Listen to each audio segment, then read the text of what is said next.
নমস্কার, স্বাগত সকলকে নিউজ ভ্যানগার্ডের পর্দায় সঙ্গে রয়েছে শতাব্দী। এই মুহূর্তের আপডেট খবরের দিকে নজর রাখছি। শুরুতে আসছি বিশালগড় প্রসঙ্গে। বিশালগড়ে একের পর এক অপরাধমূলক ঘটনা, তার মধ্যে উল্লেখযোগ্য বিষয় হচ্ছে যে নেশা।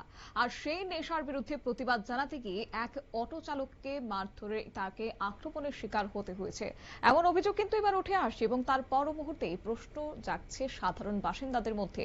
তবে কি বিশালগড়ে রাত নামলেই সাধারণ মানুষের নিরাপত্তা আজকে অনিশ্চিত? কারণ এর মধ্যে অভিযোগ রয়েছে যে সেই অটো চালককে ছুরিকাঘাত করা হয়েছে রবিবার মধ্যরাতে। আর ঘটনাটি ঘটেছে বিশালগড় থানাধীন মধ্য ব্রজপুর এলাকায়। আর এই ঘটনায় তীব্র আতঙ্ক ছড়িয়েছে। অভিযোগ, মধ্য ব্রজপুরের বাসিন্দা তাপস দাস এবং তার ছেলে লিটন দাসের বিরুদ্ধে দীর্ঘদিন ধরে চুরি ও নেশা সংক্রান্ত বিভিন্ন অভিযোগ রয়েছে। স্থানীয়দের দাবি, তাপস দাসের বিরুদ্ধে গাঁজা বিক্রির অভিযোগ রয়েছে এবং সন্ধ্যার পর তার ছেলে লিটনের বাড়ির আশেপাশে নেশাগ্রস্ত যুবকদের আনাগোনা আড্ডা বেড়ে যায়। রাত বাড়ার সঙ্গে সঙ্গে চিৎকার চেঁচামেচিতে অতিষ্ঠ হয়ে পড়েন স্থানীয় বাসিন্দারা।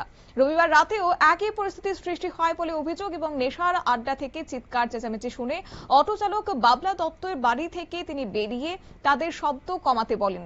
অভিযোগ, এতে ক্ষিপ্ত হয়ে ওঠে তাপস ও লিটন। এরপরই বাবা ছেলে মিলে বাবলা দত্তের উপর হামলা চালিয়েছে বলে অভিযোগ আরো গুরুতর যে তাপস দাস পকেট থেকে ছুরি বের করে বাবলা দত্তের উপর আঘাত করেছে। তাকে রক্ষা করতে তার স্ত্রী এবং ছোট ভাই এগিয়ে এলে তাদের উপরও হামলার চেষ্টা করা হয় বলে অভিযোগ।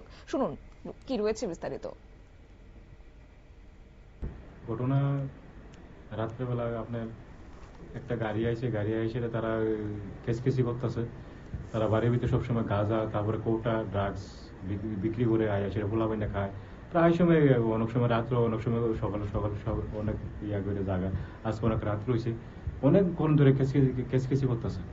কেসকেসি করতে বলে যে আমার ছোট ভাইয়ের বাচ্চারা ঘুমাতে উঠে আছে, বাচ্চারা ডরাইতেছে, গাড়ি বহরম দিতেছে, বড় বড় করে গাড়িটা আওয়াজ করতেছে। বেড়ার ভিতরে একটা বাড়ি দিছে। আমার ছোট ভাইয়ে উদ্যোজ্য হয়ে সেটা ঘুরতে পারিছে। রাত্রে বসে প্রায় 10:30, 11টা বাজে আছে। বাড়ি সেটা তারপরে বাচ্চারা দৌড়াইতেছে, ছোট ভাইয়ে বাড়িছে। বাড়ি হয়ে সেটা তারপরে কি গো আপনারা কেসকেসি করতেছেন। তারপরে যে গাড়িটা আসলো এই গাড়িটা বাইকে গেছে পরে তারা নিচের থেকে, বাড়ির থেকে একটা মেয়ে লোক, একটা পুরুষ লোক উঠতে আইসে। সেটা আমার ছোট ভাইয়ের লোকে কেসকেসি করতেছে। তারপরে পাশে বাড়ি আরেকজন আছে, এর লোকে কেসকেসি করতেছে। কেসকেসি করে তারপরে ছোট ভাই যেহেতু বাড়িছে, আমার বাচ্চারও লোকে বাড়িছে। আমি হেরা ডাক দিয়ে আনতাম গেছি। আমি গেছি যান যাই হয়েছে, কালকা সকালে হইব, ওখানে বাড়িতে জানগা ওনার কেসকেসি করি না। তারা আরো বেশি করে আরো কেসকেসি করতেছে বলে তারপরে আমার ছোট ভাইয়ের তারা রুখে রুখে বারবার মারতে হয়ে যাইতেছে। তো আমার ছোট ভাইও তারা লোক একটু কেসকেসি করছে বলে তার তবু বলেছে আপনারা বাইচান গাড়ি যা, ওনার কালকে সকাল হইব। এইসব কথা কোনো কোনো তারা হাতাহাতির ভিতরে আয়োছে। হাতাহাতি বলতে আমি একজনের জন্য সুরাকান গেছি বলে দেবেন। আমরা এখানে একটা গাড়ি দিছে, এই জায়গাতে একটা গাড়ি। স্থানীয়দের অভিযোগ, এলাকার মধ্যে নেশার আড্ডা চলতে থাকায় ছোট ছেলে মেয়েদের উপরও তার খারাপ প্রভাব পড়ছে। কিন্তু অভিযুক্তদের বিরুদ্ধে প্রকাশ্যে মুখ খুলতে অনেকেই ভয় পান বলে দাবি স্থানীয়দের। রবিবার রাতে প্রতিবাদ করতে গিয়ে একটি পরিবারের সদস্যরা আক্রান্ত হওয়ার ঘটনায় সেই আতঙ্ক আরো বেড়ে গেছে। তবে সবথেকে বড় প্রশ্ন হচ্ছে পুলিশের ভূমিকা নিয়ে।